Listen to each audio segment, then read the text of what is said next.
कैसे हो दोस्तों, मैं हूं रॉन। तो अगर आप एक बिगिनर है, आपको मतलब एंटरप्रेन्योर बनना चाहिए था या आपका खुद का एक बिजनेस स्टार्ट करना चाहते हैं, तो आपको फोकस होने के लिए मतलब दिक्कत हो सकता है। तो आज मैं आपको कुछ पॉइंट्स बताता हूं जो आपको बहुत ही हेल्पफुल रहने वाला है। तो उससे पहले मैं आपको एक टॉपिक के बारे में बताऊंगा जो रिसेंटली हुआ है। मतलब आपको पता ही होगा, चाइनीज का B2C प्लेटफॉर्म जो है, बिजनेस टू कस्टमर प्लेटफॉर्म, जैसे कि अली एक्सप्रेस हुआ, Banggood.com हुआ, तो वो बैन कर दिया है इंडिया गवर्नमेंट ने। पर B2B प्लेटफॉर्म जो है, बिजनेस टू बिजनेस प्लेटफॉर्म, जैसे कि Alibaba.com हुआ, तो वो बैन नहीं हुआ है। तो मैंने कई सारा मेरा पिछला वीडियोस में भी बनाया था। तो इंडिया में उतना ज्यादा मैन्युफैक्चर्स नहीं है अभी तक, और वैसे भी सिटीजन्स को डेली एक्टिविटीज कंडक्ट करने के लिए प्रोडक्ट्स तो चाहिए, तो गवर्नमेंट तो उनको प्रोवाइड करना ही पड़ेगा। तो इसीलिए इंपोर्ट बंद होने का चांसेस बहुत ही कम है, और अभी तक आपको पता होगा बंद नहीं हुआ है इंपोर्ट, और आगे भी मुझे नहीं लगता बंद होगा। पर जो भी हो, हम यहाँ मिडिलमैन है, मतलब as a Amazon FBA seller हम एक मिडिलमैन है यहाँ। हम सिर्फ जो प्रोडक्ट अच्छा सेल हो रहा है उसको ढूंढते हैं और उसको प्राइवेट लेबल करते हैं किसी मैन्युफैक्चरर्स को ढूंढकर।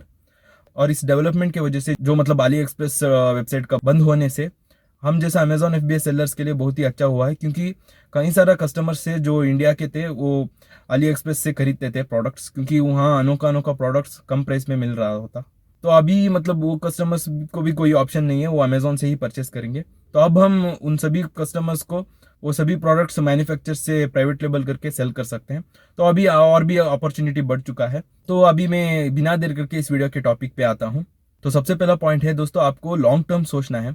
तो इसका मतलब क्या है, तो कई सारा बिगिनर्स क्या करते हैं, बिगिनिंग में शॉर्ट टर्म सोचते हैं, मतलब जैसे कि 6 मंथ्स के हुआ हो, 1 ईयर का सोचते हैं। तो इसीलिए मतलब उनको जॉब अच्छा लग सकता है। तो आप में से कई सारा लोग स्टूडेंट हो सकते हैं या जॉब कर रहे हो सकते हैं। तो अगर आपको फाइनेंशियल फ्रीडम आपका गोल है, तो मैं ये सोचता हूँ अगर आप मेरा चैनल देख रहे हैं तो आपको उसी तरह गोल हो सकता है, मतलब फाइनेंशियल फ्रीडम का हुआ या कोई भी आपका बड़ा गोल हुआ हो। तो उसके लिए आपको मतलब लॉन्ग टर्म सोचना ही बेहतर रहेगा, क्योंकि अगर आप शॉर्ट टर्म सोचते हैं तो आपको जॉब अच्छा लगता है, क्योंकि जॉब में क्या होता है, आपको गारंटी से इनकम आ रहा मिल जाता है पहले मंथ से ही। तो फॉर एग्जाम्पल, अगर आप जॉब जाते हैं 20,000 पर मंथ सैलरी, तो आपको पहला मंथ से ही आपको मिल जाता है। पर लॉन्ग टर्म के लिए अगर आप देखते हैं, तो लॉन्ग टर्म में क्या होता है, अगर आपको इंक्रीमेंट होता भी है तो समझ लीजिए आपको मतलब 2-3 लाख तक इंक्रीमेंट हो जाते हैं, आपने 10 साल काम किया है।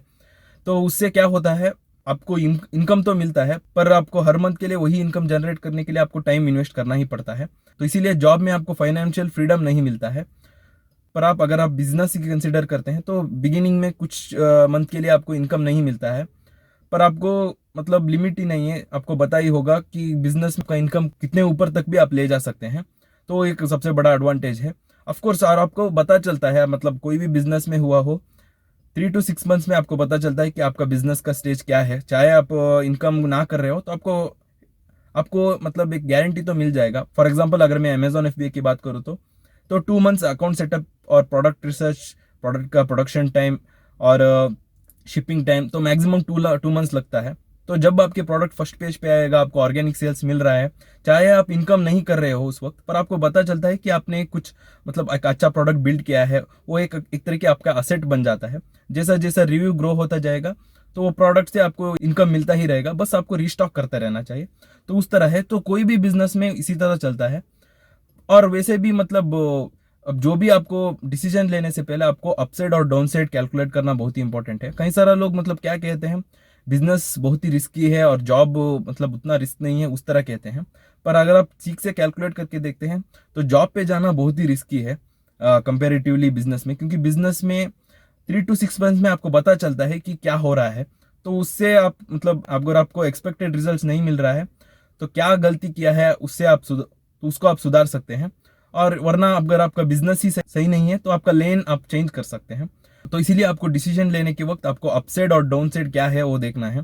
तो बिजनेस के लिए डाउन साइड बहुत ही कम है और अपसाइड बहुत ही ज्यादा है, पर उसी तरह जॉब में अपसाइड बहुत ही कम है। तो इसीलिए दोस्तों, अगर आप स्पेशली अगर आप यंग है, तो आपको डेफिनेटली बिजनेस करके देखना चाहिए। और दोस्तों, उसी तरह कुछ लोग मतलब कॉम्पिटेटिव कहते हैं कि किसी बिजनेस को, तो वो भी मतलब अगर आप कॉम्पिटेटिव समझकर जॉब ले रहे हैं, तो वो आपका मतलब आपका लाइफ का एक स्टूपिड डिसीजन हो जाएगा। पर जो भी जितना भी लोग हैं जो अपना एजुकेशन कंप्लीट होने के बाद या उनका डिग्री कंप्लीट होने के बाद, तो उसमें से आप इजीली लॉजिकली ये कह सकते हैं कि ज्यादा से ज्यादा लोग जॉब पे जाते हैं, और कम ही लोग हैं जो एंटरप्रेन्योरशिप या बिजनेस करने की सोचते हैं। तो उससे ही आप पता कर सकते हैं कि कंपटीशन किस में ज्यादा है। ऑफ कोर्स आप बिजनेस, किसी एक बिजनेस को कंसिडर करके ये कॉम्पिटेटिव है उस पॉइंट को लेकर किसी और बिजनेस पे जा सकते हैं। पर अगर आप सिर्फ बिजनेस की छोड़कर अगर आप जॉब पे जा रहे हैं तो जॉब के लिए तो कंपटीशन हमेशा ज्यादा ही है, और जॉब भी ऐसे ही एक तरह की आपका बिजनेस ही हो मान सकते हैं, क्योंकि आप उसमें आपका टाइम आप बेच रहे हैं, जो भी हो 9 to 5 का टाइम। तो इसीलिए दोस्तों अगर आपका गोल है फाइनेंशियल फ्रीडम है, आपको बड़ा बड़ा गोल्स है, तो डेफिनेटली आपको एंटरप्रेन्योरशिप पे और आना है। और बस कॉन्सेप्ट सिंपल है दोस्तों, आपको मतलब आपको खुद आपको एक रिस्क एनालाइजेशन करना होगा। जैसे कि मैंने पहले कहा अपसाइड और डाउन साइड, तो किसमें अपसाइड ज्यादा है और डाउन साइड कम है, तो उस लेन को आपको हमेशा चूज करना है। वो आपका सबसे बड़ा मतलब चांस हो जाएगा कि आपका सक्सेस मिलने के लिए। और वैसे भी अगर आपको एक बिजनेस करना है, स्पेशली इस जनरेशन में, आपको इंटरनेट में कई सारा रिसोर्सेस मिल जाएगा। और वैसे भी जो भी हो आपको मतलब अगर आप मेहनत लगा रहे हैं वो हमेशा इंटरनेट रिलेटेड ही रहना चाहिए, ई कॉमर्स रिलेटेड ही रहना चाहिए। तो मैंने पिछले वीडियोस में भी कहा था, जैसे जैसे इंटरनेट यूजर्स ग्रो होते जाएंगे ई कॉमर्स का सेल्स उसी तरह बढ़ता ही जाएगा। तो उम्मीद करता हूं दोस्तों ये वीडियो आपको हेल्पफुल हुआ होगा, और इसी तरह मेरे साथ जुड़े रहे। मैं आपके साथ और भी ई कॉमर्स का नॉलेज और एक्सपीरियंस शेयर करता रहूंगा। और अगर आपको इसी तरह एंटरप्रेन्योरशिप का वीडियोस पसंद है तो मेरा चैनल को सब्सक्राइब करना मत भूलिए। और अगर आपको Amazon FBA करना है, आपको एक step by step proven method चाहिए, तो आप मेरा मेंटरशिप प्रोग्राम ज्वाइन हो सकते हैं। आपको प्रीमियम कोर्स मिलेगा और मेरा मेंटरशिप भी मिलेगा, मतलब आप डायरेक्टली मुझसे चैट और कॉल शेड्यूल भी कर सकते हैं। तो बस धन्यवाद दोस्तों, फिर मिलेंगे।